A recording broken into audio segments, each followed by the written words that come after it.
आदाब डॉक्टर। अस्सलाम वालेकुम नाज़रीन, प्रोग्राम आदाब डॉक्टर में आप सभी का हम इस्तकबाल करते हैं। आज आदाब डॉक्टर में हम बातचीत करेंगे डॉक्टर चैतन्य केयर क्लिनिक से आई हुई डॉक्टर सरिता से। Good evening ma'am, welcome to आदाब डॉक्टर।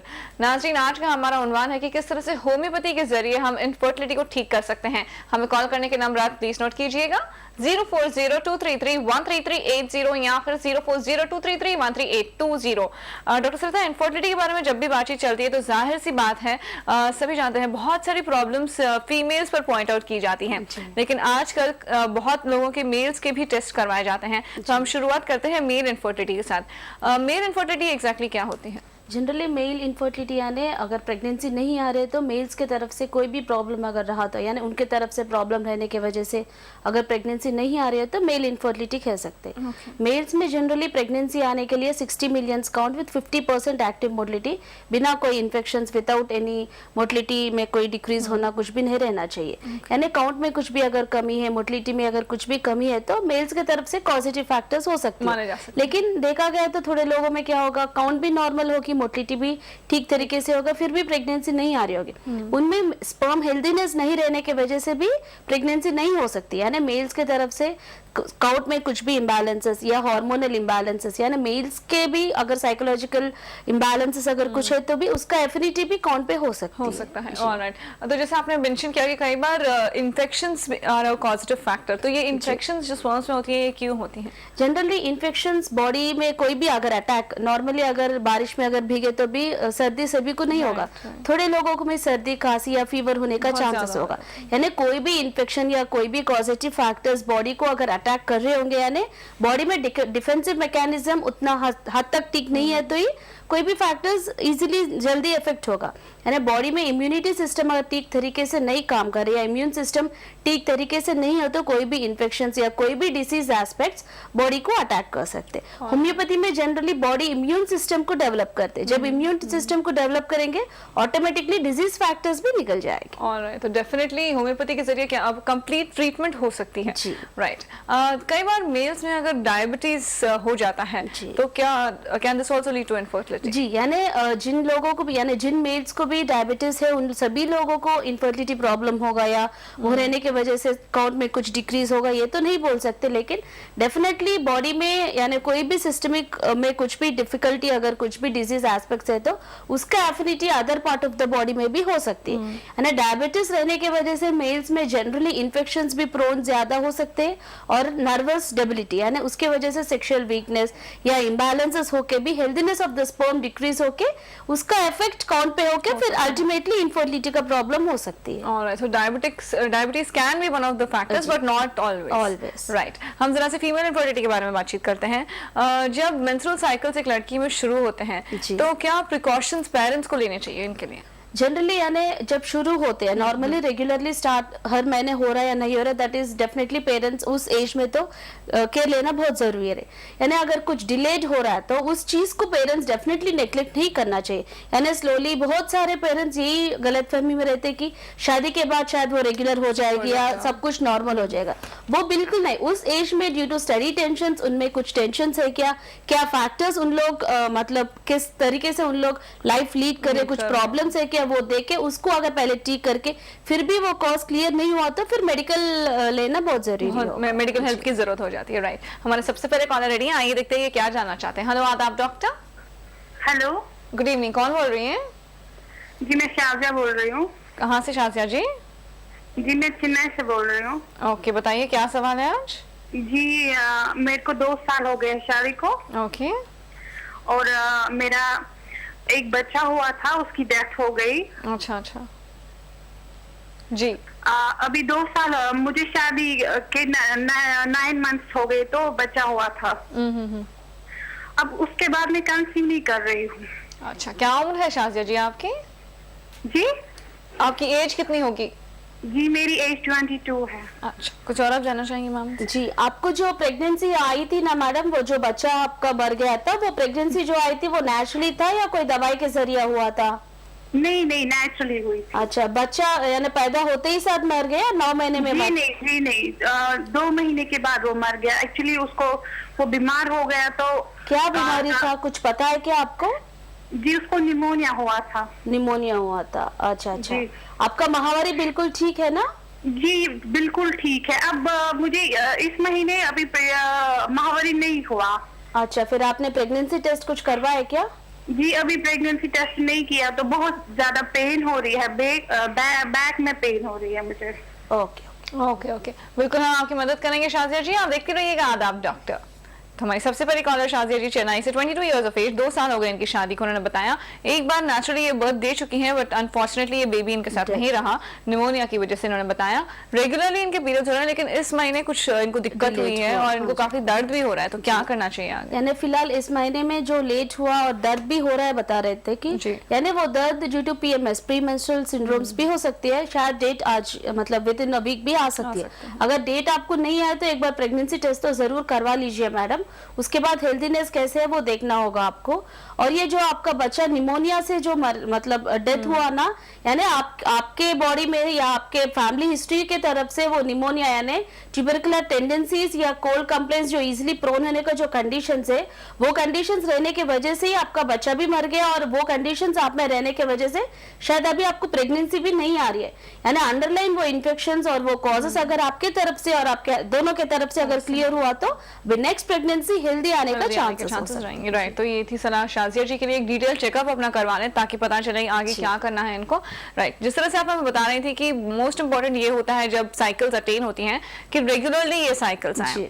इसके अलावा काफी मूड स्विंग से भी टीनेजर्स गुजरते हैं, इसके साथ कैसे डील किया जाए? वही यानी मूड स्विंग से वो उस एज में कैरियर ओरिएंटेड भी हो सकते हैं, थोड़े फीमेल्स यानी अदर एविगेशंस की वजह से भी ये मूड स्विंग्स हो सकती है। तो पेरेंट्स को ये केयर करना जरूरी है कि वो लाइफस्टाइल कैसे लीड कर रहे हैं, उनका बिहेवियर पैटर्न्स और एवरीथिंग वो चेक करना होगा।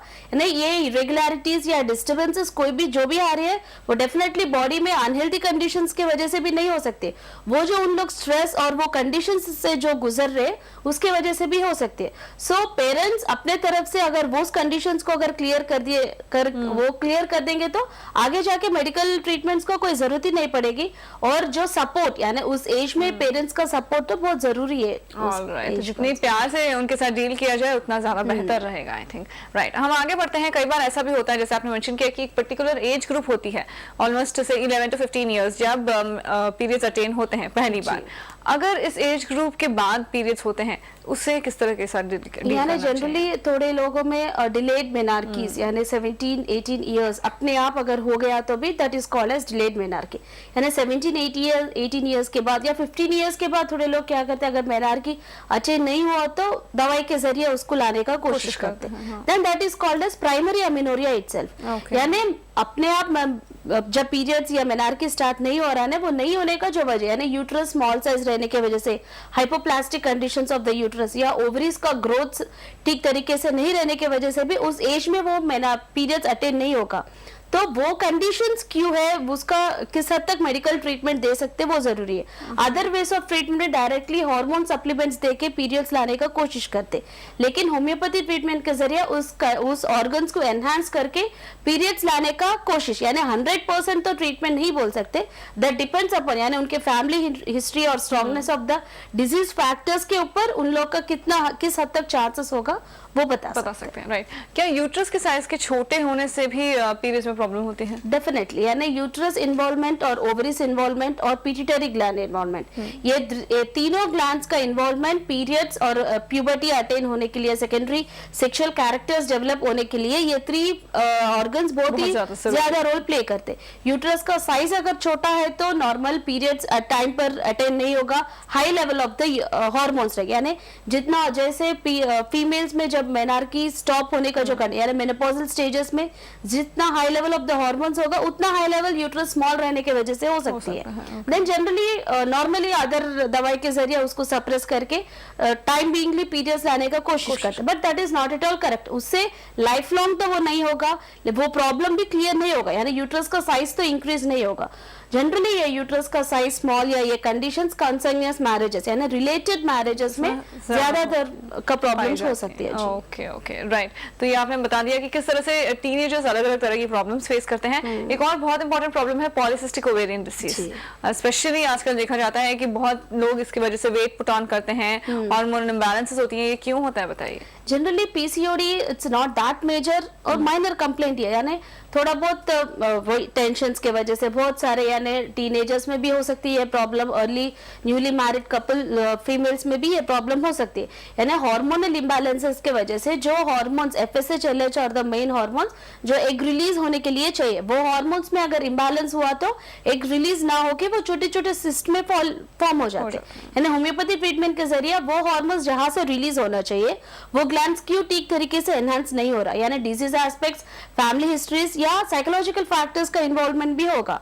उस कॉजेस को कंसीडर करके जब सुटेबिलिटी होम्योपैथी ट्रीटमेंट दिया जाएगा, वो कॉजेस क्लियर होके नॉर्मल एनहांसमेंट होके ये हार्मोन्स का रिलीज भी नॉर्मल हो जाएगा, तब ऑटोमेटिकली पीसीओडी कंप्लेंट क्लियर हो जाएगा। राइट, अगले कॉलर तैयार है। हेलो, आदाब डॉक्टर। हेलो, अस्सलाम वालेकुम, कौन बोल रही हैं? मैं अमरीन बोल रही हूँ। वालेकुम सलाम। बताइए अमरीन जी, क्या सवाल है? मेरा ये सवाल है कि मेरी साइकिल जो है काफी आगे बढ़ जाती है, डेट भी काफी आगे चली जाती है, तो 4-5 दिन, और मुझे लिकोरिया की भी प्रॉब्लम है, तो उसके बारे में मुझे पूछना था। अच्छा, क्या उम्र है आपकी? मेरी 23। ओके ओके, कुछ और? यानी हर महीना कब से ऐसे इरेगुलर हो रहा मैडम आपका, आगे कब से बढ़ रहा आपका साइकिल? काफी दिन हो गए, पहले तो काफी आगे चली जाती थी, मैंने होम्योपैथिक दवाई भी ली थी यहाँ से, तो फिर थोड़ी आई थी, और मतलब 2-3 दिन तो आगे बढ़ ही जाते हैं। 2-3 दिन ही बढ़ता है ना, 2-3 पहले ज्यादा चले जाते थे, 1-1.5 हफ्ता, फिर अब यही होता है कि कभी 4-5 दिन हो जाते हैं, कभी उससे ज्यादा हो जाते हैं, ऐसे ही। शादी हुआ क्या आपका? बहुत ज्यादा उसकी भी प्रॉब्लम है, लिकोरिया की प्रॉब्लम भी है। क्या आप शादीशुदा हैं अमरीन जी? नहीं। ओके ओके, जरूर हम आपकी मदद करेंगे, देखते रहिएगा आदाब डॉक्टर। एक और कॉलर तैयार है। हेलो, आदाब डॉक्टर। हाँ, मैं अर्पिता जैन बोल रही हूँ। कहाँ से अर्पिता जी? मेरी लड़की को पीसीओडी है ओके। और इंसुलिन भी हाई रहता है, और इसके हेयर चले गए, अभी हम बहुत ट्रीटमेंट करवाए, लेकिन उसका हेयर का कुछ हो रहा नहीं है। अभी शादी नहीं हुई है तो हमको हेयर के लिए ज्यादा परेशानी हो रही है। समझ सकते हैं हम, और हाँ। उसका पीरियड भी नॉर्मल नहीं है। राइट, कहाँ से आप हमें जब कॉल हम कर रहे लोग हैं? 9:35 देते हैं तो पीरियड आता है, नहीं तो नहीं आता है। कहाँ से आप हमें कॉल कर रही हैं? हम बॉम्बे से बोल रहे हैं। ओके, क्या उम्र है आपकी लड़की की? 23 साल। ओके, कुछ और आप जानना चाहेंगे? यानी इंसुलिन ज्यादा है ना, है या ना आपको पीसीओडी कंप्लेंट की वजह से इंसुलिन ज्यादा है बताया, या नॉर्मली डायबिटिक पेशेंट है मैडम? नहीं, इंसुलिन ये पीसीओडी की वजह पीसीओडी से में, बताया गया। अच्छा, वही बताया गया, और उसको सप्लीमेंट दे रहे? हाँ, एक्समेट एचआर दे रहे हैं उसको। थायराइड का कुछ गोली कंप्लेंट है क्या उनको? नहीं, थायराइड का कुछ नहीं है। ओके ओके, जी थायराइड चेक करवाया, कुछ नहीं है उसको। पीसीओडी और इंसुलिन आए रहता है, जी जी जरूर डॉक्टर और साहब। वेट ज्यादा है उसका। ओके ओके, जरूर आपको बताएंगे आगे क्या करना होगा। बहुत बहुत शुक्रिया, आपने हमें आदाब डॉक्टर पे कॉल किया। तो इनसे पहले आया था अमरीन जी का सवाल, उन्होंने बताया कि पीरियड्स इनके रेगुलर हैं, इन द सेंस 2-3 दिन आगे बढ़ जाते हैं, पहले 1.5 हफ्ते तक आगे बढ़ जाते थे, अभी 2-3 दिन तक आगे बढ़ते हैं। इनको लिकोरिया की भी प्रॉब्लम है, आगे ये क्या करें? देखिए, ये बता रहे थे कि इंसुलिन ज्यादा है और पीसीओडी कंप्लेंट है। अच्छा, इरेगुलरिटी, right, हाँ हाँ, जी, ये अमरीन जी का हाँ, सवाल अमरीन है। जी का। Right. कभी कभार 1 हफ्ता भी हो सकती है, और कभी generally at times 3 to 4 days आगे होना या पीछे होना, that is quite normal cycle. यानी 15 to 20 डेज, और अगर 1 हफ्ता कभी इरेगुलरिटी हो रहा है, यानी उस टाइम पे उनका stress is the one of the main reason. और ये इरेगुलरिटीज ज्यादा हो रहा है, यानी एक बार हार्मोन्स का चेक भी करवाना होगा, उसमें इम्बैलेंसेस जो है एनहांसमेंट ठीक तरीके से नहीं रहने की वजह से होगा। यानी अर्ली स्टेजेस में ही उसका प्रॉब्लम, अगर उस प्रॉब्लम को डिटेक्ट करके उसको होम्योपैथी ट्रीटमेंट के जरिए अगर क्लियर कर देंगे तो ये प्रॉब्लम भी उतना ज्यादा नहीं पड़ेगी और इजिली क्लियर होने का भी चांसेस होगा। राइट, तो अमरीन जी ये थी सलाह खासतौर से आपके लिए। जैसे कि सभी नाजरीन आज जानते हैं, हम डॉक्टर सरिता से बातचीत कर रहे हैं इनफर्टिलिटी के बारे में। एक बार फिर हमारे नंबर्स नोट कीजिएगा, 0402331380 या फिर 0402331380। एक और कॉलर से हम बातचीत कर लेते हैं। हेलो, आदाब डॉक्टर।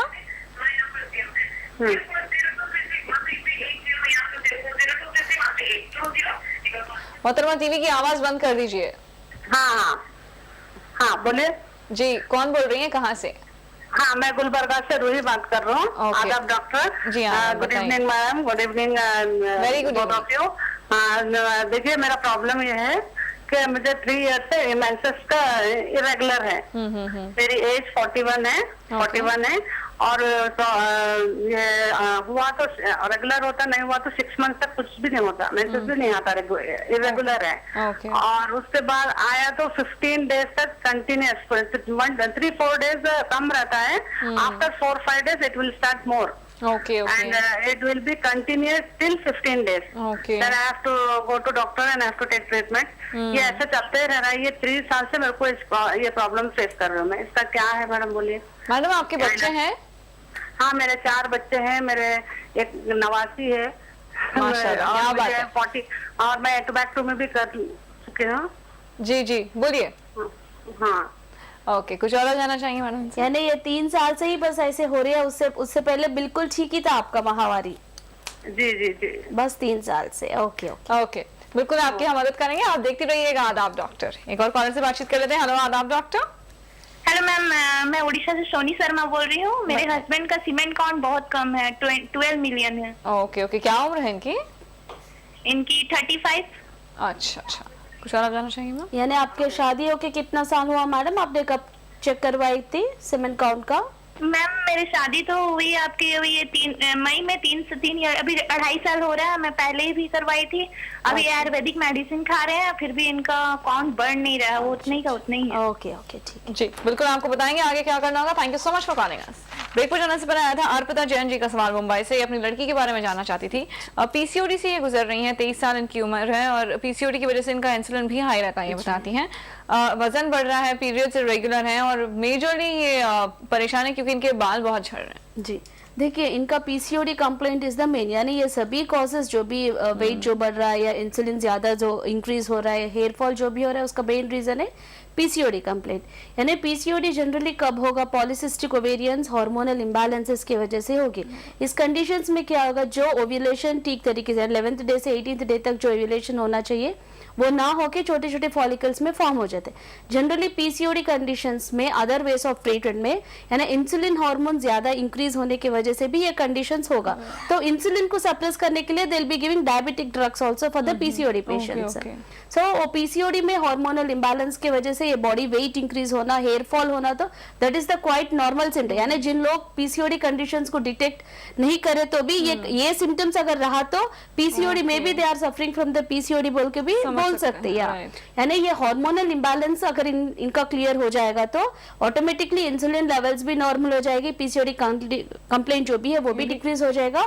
और अदर कंडीशंस यानी हेयर फॉल होने के लिए 100% यही नहीं बोल सकते, बॉडी अनहेल्दी कंडीशंस उसके साथ साथ इसका भी डिक्रीज होना भी स्टार्ट हो जाएगी। इस कंप्लेंट्स के लिए होम्योपैथी में बहुत अच्छी दवाई है मैडम, हो सके तो एक बार आके क्लिनिक में कंसल्ट होने का कोशिश कीजिए। राइट, तो ये थी सलाह अर्पिता जी की लड़की के लिए। इसके बाद रूही जी ने हमें कॉल किया गुलबर्गा से, 41 इयर्स ऑफ एज। ये बताती हैं कि 3 साल से इनके पीरियड्स इरेगुलर हो रहे हैं, कभी 6 महीने तक नहीं होते और उसके बाद जब होते हैं तो ऑलमोस्ट 15 दिन तक चलते रहते हैं।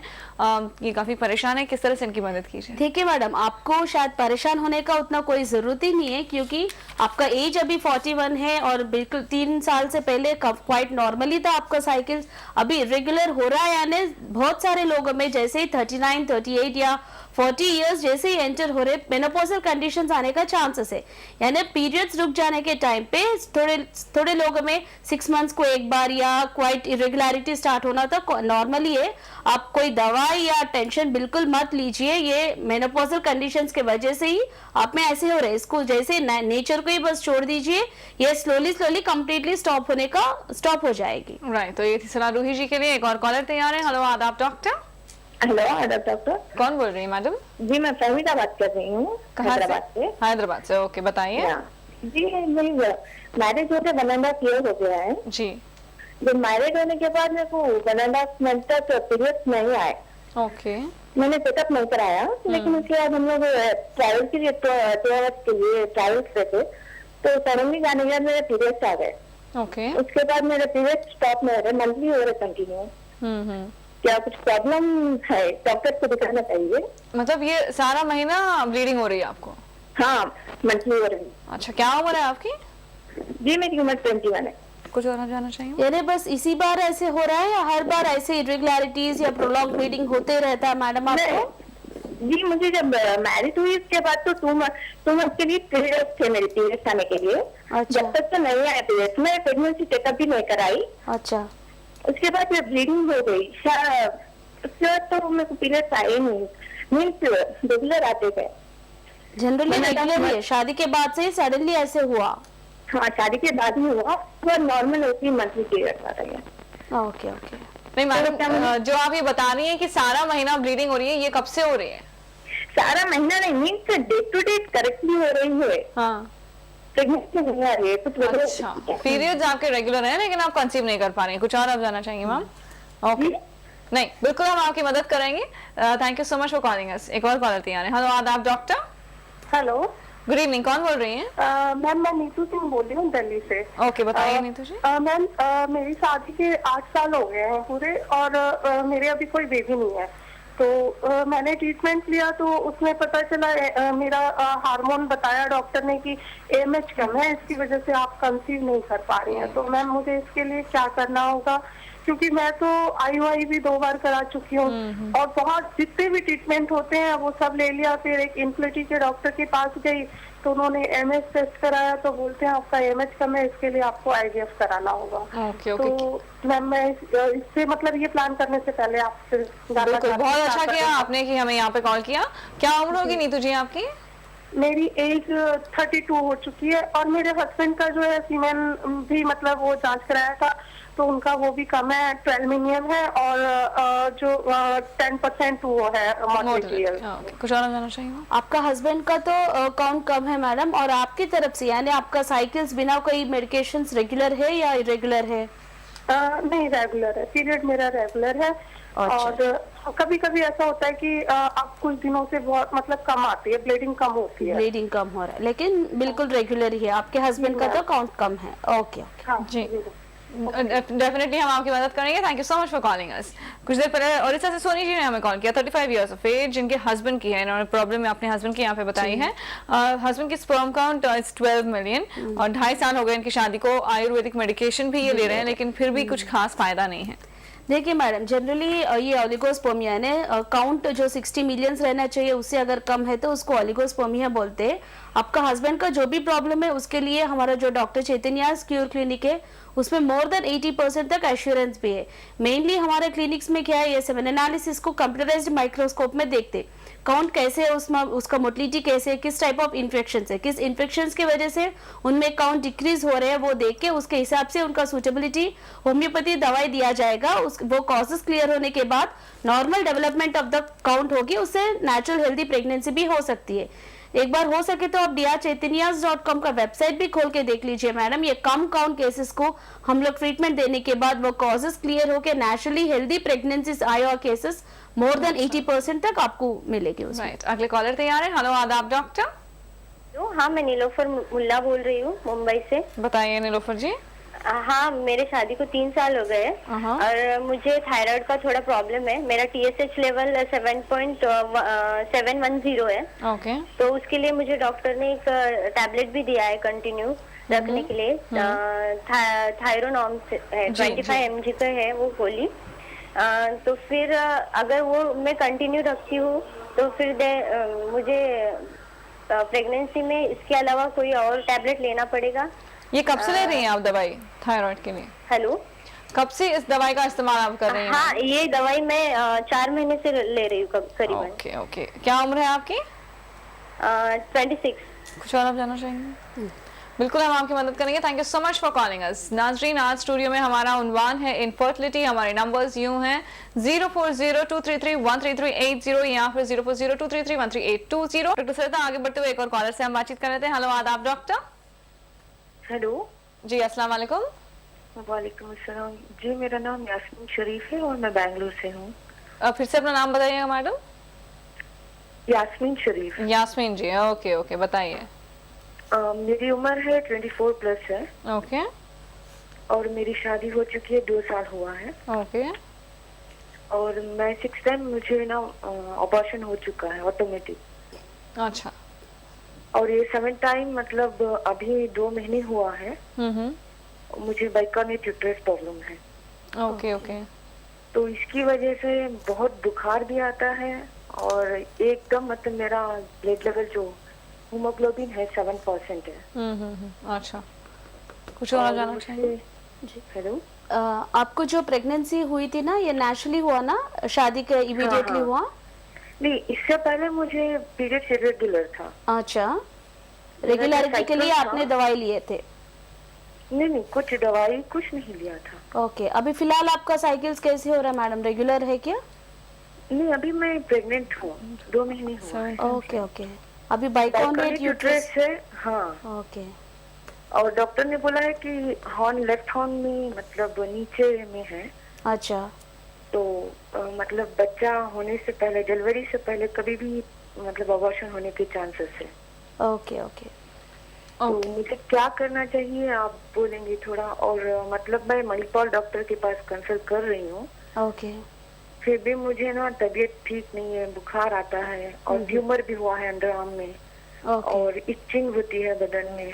अच्छा अच्छा। बिल्कुल हम आपकी मदद करेंगे यास्मीन जी, आप देखते रहिएगा आदाब डॉक्टर। ब्रेक पर जाने से पहले आया था फहमीदा जी का सवाल हैदराबाद से। 21 साल इनकी उम्र है, इन्होंने बताया 1.5 साल हो गया इनकी शादी को और शादी के 1.5 महीने तक इनको पीरियड्स नहीं हुए, 1.5-2 महीने तक। उसके बाद एक बार पीरियड्स जब शुरू हुए तो इनको रेगुलर पीरियड्स हो रहे हैं। सिर्फ एक बार इनको ऐसी दिक्कत हुई थी, इन्होंने मेंशन किया। तो जब इनके पीरियड्स रेगुलरली हो रहे हैं तो ये क्यों कंसीव नहीं कर पा रही है, ये इनका सवाल था। देखिए, कभी कभार अगर पीरियड्स इरेगुलर नहीं हुआ या फिर उसके बाद दवाई के बाद वो रेगुलर हो रहा है, यानी वो इरेगुलरिटी एक ही बार हुआ या इम्बैलेंसेस कुछ रहने की वजह से हुआ है, या वो भी देखना होगा। और अभी फिलहाल प्रेगनेंसी नहीं आने की वजह इनमें हेल्दीनेस कितना है, यानी ओव्यूलेशन ठीक तरीके से हो रहा है या नहीं हो रहा, हार्मोनल इम्बैलेंसेस कुछ है या इन्फेक्शंस कुछ है, फीमेल्स की तरफ से पहले एक बार देखना होगा। उसके बाद हस्बैंड का काउंट कैसे, उनमें मोटिलिटी कैसे, उनमें भी कुछ इन्फेक्शन है क्या, देखना जरूरी है। अगर इसमें कुछ भी अगर प्रॉब्लम अगर रहा तो उसके लिए होम्योपैथी में जरूर दवाई होगा।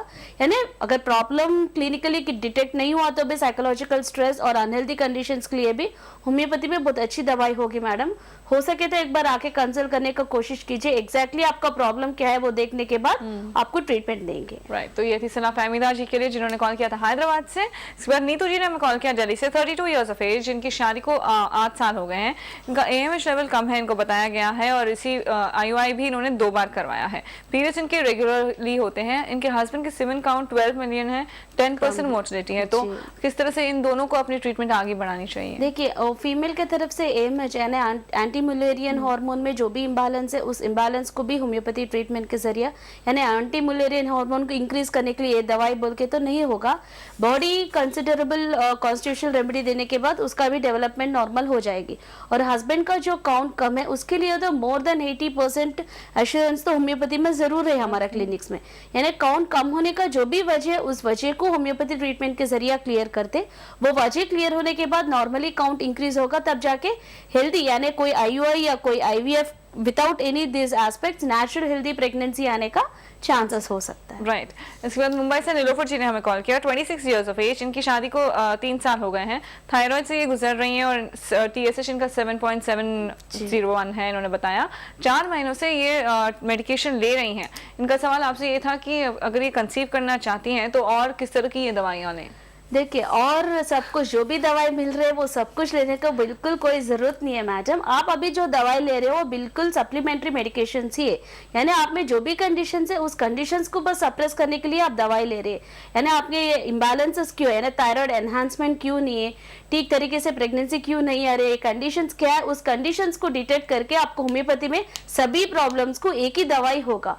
वो दवाई के जरिए आपका जो भी प्रॉब्लम्स है वो सब कुछ क्लियर हो जाएगी, तब जाके हेल्दीनेस होके हेल्दी प्रेगनेंसी भी आने का चांसेस होगा। राइट। इसके बाद बेंगलुरु से यास्मीन जी ने हमें कॉल किया, 24 साल इनकी उम्र है, इनकी शादी को 2 साल हो गए हैं, 6 बार अबॉर्शंस हो चुके हैं और इन्होंने बताया कि बाइकॉन्वेट यूट्रस इनका है। अभी ये 2nd मंथ की प्रेगनेंसी इनकी चल रही है। काफ़ी इनको बुखार होता है, हीमोग्लोबिन लेवल भी सिर्फ 7% है इनका, और इनको डॉक्टर्स ने कहा है कि काफ़ी चांसेस हैं कि वापस एक अबॉर्शन हो जाए। क्या करें ये आगे? एक ये बात है मैडम कि पहली बात ये बोल सकते हैं कि उतना स्ट्रेस पहले आप मत लीजिए, देखिए कि किस हद तक ये हेल्दी कैरी होगा, उसका ही भरोसा आप रख लीजिए। और ये है कि बाइकॉन्वेट यूट्रस में मेनली जनरली यही प्रॉब्लम होगा, यानी जिस हॉर्न में, यानी हॉर्न का साइज अगर स्मॉल है तो उसमें इम्प्लांटेशन होने के बावजूद भी वो जब ग्रोथ हो रहा है उसका सफिशिएंट स्पेस नहीं होगा, उसके वजह से ही मेनली अबॉर्शंस होगा। यानी शायद उसके वजह से भी अभी किस हद तक हो रहा है वो उसके वजह से भी हो सकती सकता है, है। right. यानी बाकी अदर प्रॉब्लम्स जो आपने कुछ ट्यूमर या कुछ हुआ बोल रहे थे, उसके लिए फीवर जो भी कंडीशंस आ रहे, उसके लिए भी आपको होम्योपैथी में जरूर ट्रीटमेंट होगा। लेकिन ये क्या नेगेटिव थिंकिंग तो बिल्कुल मत रख लीजिए। एक बार जो मेडिकेशन चल रहा है उसको चलने दीजिए, उसके बाद यानी आप में जो भी इन्फेक्टिव कॉजेज जो भी कंडीशन है उसको होम्योपैथी ट्रीटमेंट के जरिए तो जरूर क्लियर कर सकते हैं। लेकिन ये बाइकॉन्वेट यूट्रस को जिस हद तक आपको सर्जिकली उसको रेक्टिफाई कर सकते हैं, उसको उसके जरिए ही करवाना बहुत जरूरी है। इसको होम्योपैथी ट्रीटमेंट के जरिए तो कुछ भी नहीं कर सकते। यानी अगर लकीली इम्प्लांटेशन जो हॉर्न ज्यादा मतलब बिग साइज है उसमें अगर इम्प्लांट हुआ तो हेल्दी नेचुरली डेवलपमेंट भी हो सकती है। Right, we have another caller with us. Hello, आदाब डॉक्टर। हेलो जी, कौन बोल रही हैं? हेलो, मैं मेरठ से शीबा बोल रही हूँ। मेरठ से शीबा जी, ओके, बताइए। मेरा एक सवाल है, मेरे हस्बैंड बाहर रहते हैं, जब वो आते हैं ना हम बिस्तर होते हैं तो मेरे बहुत ज्यादा तकलीफ होती है, हर बार ऐसी महसूस होता है, मुझे बहुत बेचैन रहती हूँ मैं, बहुत तकलीफ होती है। अच्छा अच्छा, क्या उम्र है आपकी? 32। और ये प्रॉब्लम कब से हो रही है आपके साथ? जी। कब से ये प्रॉब्लम हो रही है शीबा जी? जो 1 साल में 1.5 साल में आते हैं, हर बार ही ऐसा महसूस होता है। कुछ जी, और एक बार आप कैसे हो रहा है मैडम, आपको प्रॉब्लम क्या है एग्जैक्टली, एक बार फिर से बताइए। जब हम बिस्तर होते हैं ना तो बहुत तकलीफ होती है मुझे। अच्छा अच्छा अच्छा, ओके ओके। कितना साल हुआ आपका शादी होके? शादी को तो मेरी 16 साल हो गए। आपको बच्चे है क्या, प्रेगनेंसी हुआ क्या? जी, मेरे 3 बच्चे हैं, 2 बेटे 1 बेटी। अच्छा, कब से हो रहा है ये दर्द, अभी फिलहाल हो रहा है या पहले से ही हो रहा है? नहीं, 3-4 साल हो गए। 3-4 साल से दर्द हो रहा है। जी। अच्छा अच्छा, ओके, बहुत बहुत शुक्रिया आपने हमें कॉल किया शीबा जी। राइट, तो मेरठ से उन्होंने कॉल किया, 32 इयर्स ऑफ एज। इनकी परेशानी जरा अलग सी है, it is not about infertility. इन्होंने बताया कि जैसे काफी दर्द इनको होता है इंटरकॉर्स के दौरान, तो ये क्या प्रॉब्लम है? जनरली ये डिस्पेनिया के लिए भी होम्योपैथी में बहुत यानी साइकोलॉजिकल स्ट्रेस या जो कुछ टेंशन या कुछ दोनों में कुछ अंडरस्टैंडिंग के डिफरेंस अगर रहा तो भी इस टाइप ऑफ का प्रॉब्लम्स हो सकती है। जो भी है यानी जनरली ये डिस्पेनिया प्रॉब्लम के लिए तो होम्योपैथी में भी बहुत अच्छी दवाई है। एक बार आप दोनों के भी आके मिलने का बहुत जरूरी है मैडम, उसके बाद आपको दवाई दिया जाएगा। जी, इन्होंने मेरठ से हमें कॉल किया था, अगर आप वेबसाइट का नाम बता सकें। अच्छा, diachaitanyas.com पर वेबसाइट अगर आप खोल के देखोगे तो उसमें ऑनलाइन ट्रीटमेंट का ऑप्शन भी आपको मिलेगी, उसके जरिए हम लोग आपसे क्लियरली चैट करने के बाद आपको दवाई भिजवा सकते हैं। जी, 2 to 3 पेशेंट्स आज इन्होंने हमें बताया थायराइड की प्रॉब्लम के बारे में। थायराइड से भी काफी लोग आजकल गुजर रहे हैं, किस तरह से दिक्कतें होती हैं थायराइड से? जनरली थायराइड रहने के वजह से बहुत सारे इसमें 2 टाइप्स, हाइपोथायराइड और हाइपरथायराइड। यानी जो भी है इनमें क्या होगा, वेट डिक्रीज होना या इंक्रीज होना या हेयर फॉल होना, बॉडी हेल्दीनेस नहीं रहना या दुबले हो जाना या वीकनेस, बहुत सारे प्रॉब्लम्स हो सकती है। यानी थायराइड जिन लोग में उस फीमेल्स में इरेगुलरिटी ऑफ द साइकिल्स भी क्वाइट नॉर्मल है और मिसकैरेजेस, यानी थायराइड की वजह से भले साइकिल्स रेगुलर हो, हेल्दी नेचुरल प्रेगनेंसीज भी हो रही होगी, फिर भी मिस्ड अबॉर्शंस के भी चांसेस हो सकती है। यानी एनहांसमेंट बॉडी कंडीशंस हेल्दीनेस नहीं रहने की वजह से भी ये सभी प्रॉब्लम्स हो रहा है। यानी सभी प्रॉब्लम्स के लिए भी होम्योपैथी में यानी थायराइड के लिए एक दवाई, इरेगुलरिटी के लिए एक दवाई और अबॉर्शन के लिए एक दवाई तो बिल्कुल नहीं होगा। यानी एनहांसमेंट क्यों नहीं है, उस कंडीशंस को कंसिडर करके सूटेबिलिटी होम्योपैथी दवाई दिया गया है, तो ये एनहांसमेंट ठीक तरीके से होगा तब थायराइड लेवल्स भी नॉर्मल हो जाएंगे। राइट, अबॉर्शंस के एक कॉज को आज हमने देखा, जैसे इन्होंने बताया कि बाइकॉन्वेट यूट्रस इनका है। जी, जी। बहुत कॉमनली जो कॉजेस होते हैं वो क्या होते हैं अबॉर्शन? जनरली बहुत कॉमनली कॉजेस यानी जैसे प्रेगनेंसी आ गया यानी stress is the main factor for the abortions. यानी स्ट्रेस में भी इम्बैलेंसेस बहुत सारे हो सकते हैं, जैसे हेल्दीनेस होगा या नहीं होगा पता नहीं कैसे है उसके वजह से, और मेनली इन्फेक्शंस रहने की वजह से हेल्दीनेस ऑफ द फर्टिलाइजेशंस नहीं होगा, उसके वजह से भी अबॉर्शंस हो सकते हैं। जैसे अभी बताया गया था कि बाइकॉन्वेट यूट्रस यानी congenital abnormalities of the uterus development, uterus shape में भी अगर डिफेक्ट्स अगर रहा तो भी अबॉर्शंस और मोर प्रोन, या फाइब्रॉइड यूट्रस अगर रहा तो भी मोर प्रोन होगा। Right, we have another caller. Hello, आदाब डॉक्टर। हेलो, ओके, लगता है कोई प्रॉब्लम है लाइन पर। जी, तो ये आपने बता दी कुछ कॉजेस जिनकी वजह से अबॉर्शंस होती हैं। थायराइड के बारे में भी आपने बताया है। आगे हम बढ़ते हैं ट्यूबरक्लोसिस। जब ट्यूबरक्लोसिस पाया जाता है एक होने वाली माँ में, तो किस तरह के प्रिकॉशंस उनको लेने चाहिए? देखिए, ट्यूबरकुलोसिस अगर चाइल्डहुड से या होने वाली माँ में या उसके प्रीवियस हिस्ट्रीज में अगर टीबी अगर रहा, तो ये नहीं कि जो फीमेल्स में टीबी हो रहा है उन सभी में इरेगुलरिटी यानी इनफर्टिलिटी का प्रॉब्लम होगा। यानी जनरली टीबी अगर रहा तो ट्यूबल ब्लॉक्स ट्यूब्स को अफेक्ट करने का बहुत चांसेस होगा, या सभी फीमेल्स में ट्यूबल ब्लॉक्स होगा ये तो नहीं बता सकते। यानी अगर टीबी से अगर इफेक्ट हुआ लाइफ टाइम में कभी भी, उसको एंटी ट्यूबरकुलर ट्रीटमेंट अगर लिए तो भी होम्योपैथी ट्रीटमेंट के जरिए जो भी इंटरनल हिडन डोमिनेंट स्टेट में जो भी कंडीशंस होगा उस कंडीशंस को क्लियर करना तो बहुत जरूरी है वो। ओके ओके, तो डेफिनेटली ट्यूबरकुलोसिस अगर होती है तो किसी भी तरह से उसे क्लियर करना बहुत ज्यादा जरूरी हो जाता है। हम आगे बढ़ते हैं, एंडोमेट्रियोसिस ये क्या होती है इसके बारे में? एंडोमेट्रियोसिस में generally it's one of the infective cause, यानी इन्फेक्शंस के वजह से ये एंडोमेट्रियोसिस कंप्लेंट हो सकती है। बहुत सारे फीमेल्स यही बोलते हैं कि पीरियड के टाइम पे बहुत ज्यादा बर्दाश्त से बाहर पेन हो रहा है, यानी मेनली ये पेन सिस्ट या फाइब्रॉइड्स या कुछ ट्यूमर्स के वजह से भी हो सकते हैं, और else one of the main reason endometriosis. Endometriosis ऐसे ये कंप्लेंट है कि जनरली यूट्रस के अंदर के तरफ का लाइनिंग जो भी है वो एंडोमेट्रियम होगा।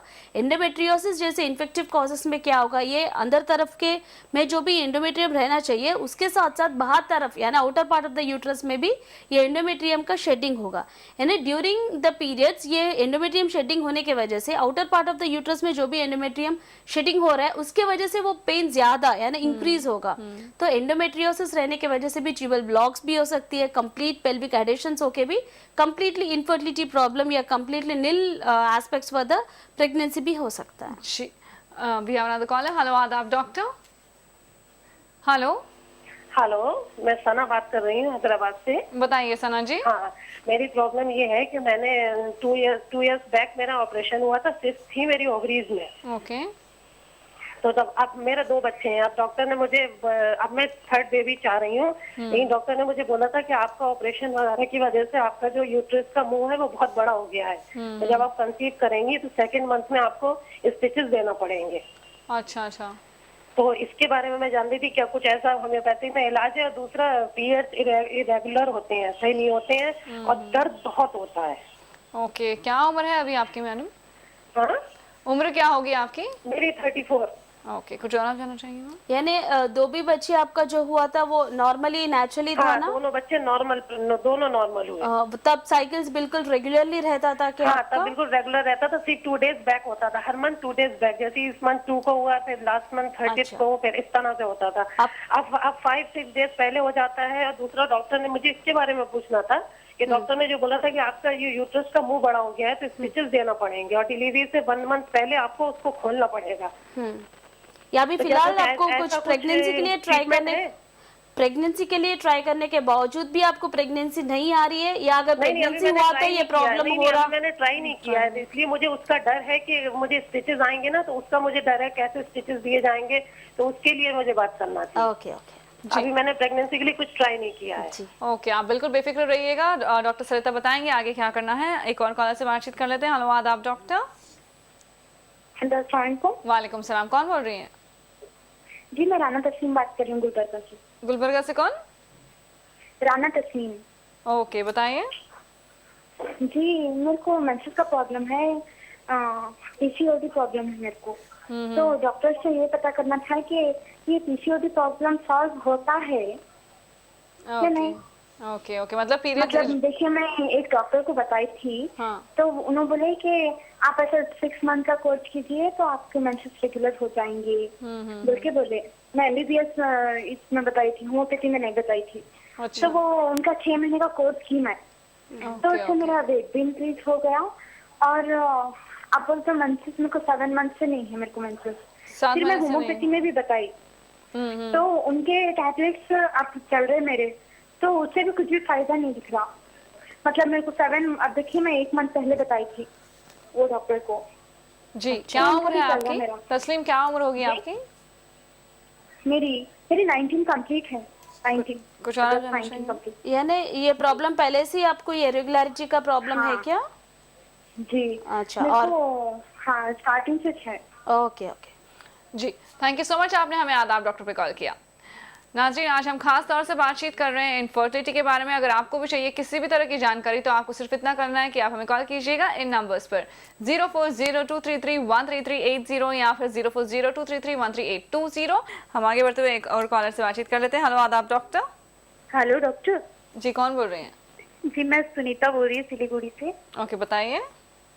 जी एक्चुअली मुझे मैम से पूछना है, मुझे ना मैरिज से पहले से पीरियड थोड़े इरेगुलर थे, उसके लिए मैंने ट्रीटमेंट लिया जम्मू से। तो उन्होंने मुझे दवाई दी थी, ठीक हो गया था। उसके बाद फिर से शुरू हो गया। अभी तक मेरे को कोई प्रेगनेंसी नहीं हुई। 4 साल हो गए हैं। अच्छा, 4 साल हो गए आपकी शादी को। जी। क्या उम्र है आपकी सुनीता जी? मेरी उम्र इस टाइम मैम 26 है। 26। ओके। और ये इरेगुलर पीरियड्स कब से हो रहे हैं? मैम ये तो काफी देर हो गया, मैरिज से पहले भी हुए थे तो 1 साल, उसके बाद मेरी मैरिज हो गई। तो अब मैंने दवाई ली थी, कभी रेगुलर हो जाते हैं फिर इरेगुलर हो जाते हैं। अच्छा, अब कुछ और जी, यानी बस दवाई लिए तो आपका माहवारी ठीक से होता है, अगर बिना कोई दवाई तो रेगुलर नहीं होता, कभी कभार होता है और नहीं होता है। जी मैम। ओके, बिल्कुल हम आपकी मदद करेंगे। बहुत बहुत शुक्रिया आपने कॉल किया। ब्रेक पर जाने से पहले आया था सना जी का सवाल हैदराबाद से, 34 ईयर्स ऑफ एज। इन्होंने बताया कि 2 साल पहले इन्होंने अपनी ओवरीज में से सिस्ट निकलवाए थे सर्जरी के जरिए। 2 इश्यूज इनके ऑलरेडी हैं। इनको अब ये बताया गया है कि इस सर्जरी की वजह से इनका यूट्रस का मुंह जरा सा बड़ा हो गया है। तो अगर ये वापस कंसीव करेंगी 2nd मंथ में इनको स्टिचेस लगवाने पड़ेंगे। पीरियड्स इनके अब इरेगुलर हो रहे हैं, तो क्या और कोई हल है इनके पास ताकि ये स्टिचेस नहीं लगवाएं? देखिए मैडम, ये पहले ये है कि एक डॉक्टर की तरह आपको सलाह देने का, 2 बच्चे जब है तो तीसरे प्रेगनेंसी के लिए ट्राई करना तो उतना कोई ज़रूरत ही नहीं है जब आप इतना स्ट्रेस और टेंशन में हो।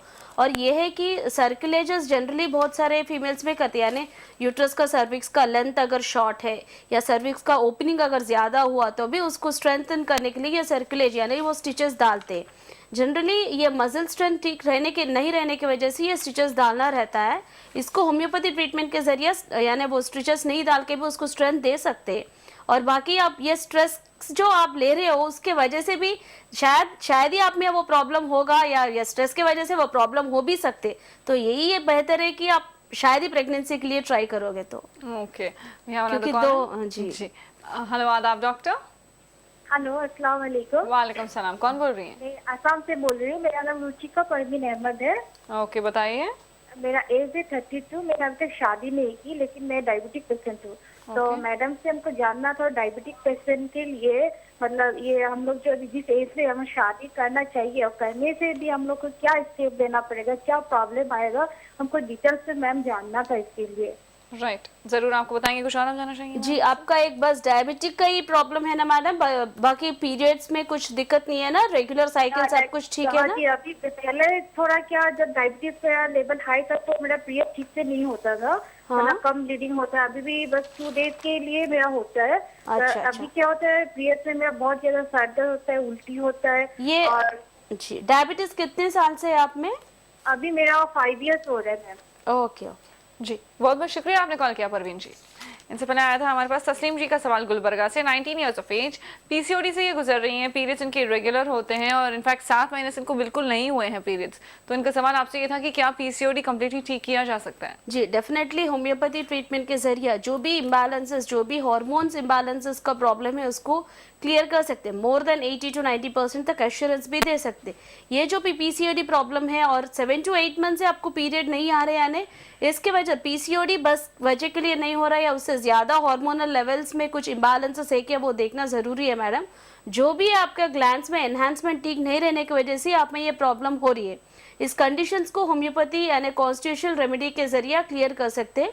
हो सके तो एक बार आके कंसल्ट करने का कोशिश कीजिए आप।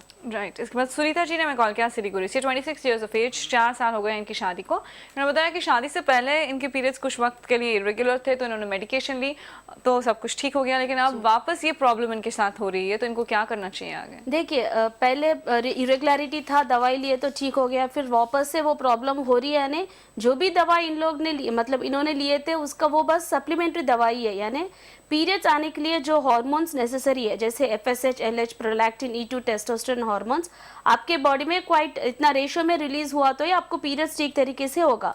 वो हार्मोन्स उतना रेशियो में अगर नहीं रिलीज हुआ तो आप में पीरियड्स डिले हो रहा है, यानी वो हार्मोन्स जहाँ से रिलीज होना चाहिए वो ग्लैंड्स ठीक तरीके से रिलीज नहीं कर पा रहे। आपने क्या कर रही है, दवाई के जरिए उस हार्मोन्स को फुलफिल कर दे रहे, तब आपको पीरियड हो जा रही है। ये दवाई नहीं लिए तो वो फुलफिलमेंट नहीं हो रहा, तो पीरियड नहीं हो रहा है आप में, यानी ओवरऑल आपके वो ग्लैंड्स ठीक से काम नहीं करने की वजह से आप में रिलीज नहीं हो रहा। यानी होम्योपैथी के दवाई के जरिए क्या होगा, वो ग्लैंड्स क्यों ठीक से काम नहीं कर रहे, उस कॉज को पहले क्लियर करते। वो कॉज क्लियर होने के बाद ऑटोमेटिकली ये हार्मोन डेफिशिएंसी जो भी है वो फुलफिल हो जाएगी, तब regular cycles without any medications regular cycles होने का चांसेस। राइट, तो ये थी सलाह के लिए। इसके बाद परवीन अहमद जी ने कॉल किया आसाम से, 32 इयर्स ऑफ एज। इन्होंने बताया कि एक डायबिटिक पेशेंट है पिछले 5 सालों से। इनका सवाल आपसे ये था कि अगर ये एक फैमिली लाइफ चाहती हैं तो इन्हें क्या प्रिकॉशंस लेने चाहिए और क्या आगे इनके साथ हो सकता है? देखिए, फैमिली लाइफ में डायबिटीज़ के वजह से कुछ प्रॉब्लम होगा ये तो नहीं होगा। डायबिटीज़ के वजह से यानी वीकनेस, अनहेल्दी कंडीशंस या मूड स्विंग्स भी हो सकते हैं, यानी वो नर्वसनेस के वजह से आप शादी कर सकते हैं मैडम। या डायबिटीज़ की वजह से आपको पोस्टपोन करना, उसको डिलेट करने का कोई ज़रूरत नहीं है। लेकिन ये बात है कि डायबिटीज़ के लिए भी आप होम्योपैथी ट्रीटमेंट अगर लोगे तो आगे जाके कुछ भी प्रॉब्लम्स नहीं होगी, यानी शायद वो प्रेगनेंसी में भी या आपके हेल्दी जनरल बॉडी कंडीशंस में भी आपको होम्योपैथी ट्रीटमेंट बहुत सपोर्ट करने का चांसेस होगा। Right, we have another caller. Hello, आदाब डॉक्टर। हेलो हेलो जी, कौन बोल रही हैं? हाँ, हम महाराष्ट्र से तहनीत बोल रहे हैं। बोलिए। हमको थोड़ा मैडम से पूछना था कि हमारी शादी को 4 साल हो गए, लेकिन अभी तक के मतलब हमारे टेस्ट वगैरह सब हो गए थे, डॉक्टर की रिपोर्ट इधर से, लेकिन कुछ ऐसा रहा नहीं। हमने ट्रीटमेंट भी कराए। अच्छा, मतलब प्रेगनेंसी हुई नहीं कभी? हाँ, हुई नहीं। एक बार हुई थी, मतलब एक मंथ के लिए, बाद में वो मिसकैरेज जैसा हो गया। अच्छा। तो डॉक्टर्स को भी समझ में नहीं आया, वो बोले शायद नहीं थी। क्या उम्र है आपकी? एक बार हुआ था, मतलब 1 महीना 2 महीने रहे थे। एज क्या होगी मैडम आपकी? हमारी एज है देखो 25। Okay, thank you so much, आपने कॉल किया। किस तरह से इनकी मदद की जाए? देखिए, एक बार शायद हुआ था लेकिन फिर भी मिस्ड हुआ था। ये बता रहे थे कि यानी इन्फेक्शंस के वजह से या हार्मोनल इम्बैलेंस के वजह से शायद इनमें प्रेगनेंसी नहीं, यानी हस्बैंड की तरफ से अगर कुछ भी कौन में प्रॉब्लम या इनके तरफ से कुछ भी अगर उसके लिए तो होम्योपैथी में ज़रूर ट्रीटमेंट है मैडम। आप ऑनलाइन भी ले सकते हो, वरना आके हमारा क्लिनिक में भी आप मिल सकते हैं। राइट, तो ये थी सलाह इनके लिए जिन्होंने हमें महाराष्ट्र से कॉल किया था। डॉक्टर सरिता आज स्टूडियो में आप आई, हमें इनफर्टिलिटी के बारे में बहुत सारी जानकारी दी, both male and female infertility. So very much for coming down. हमारा पता है आदाब doctor, ETV Urdu, Ramoji film city, Hyderabad 501512। हमारा ईमेल एड्रेस है responseurdu@etv.co.in।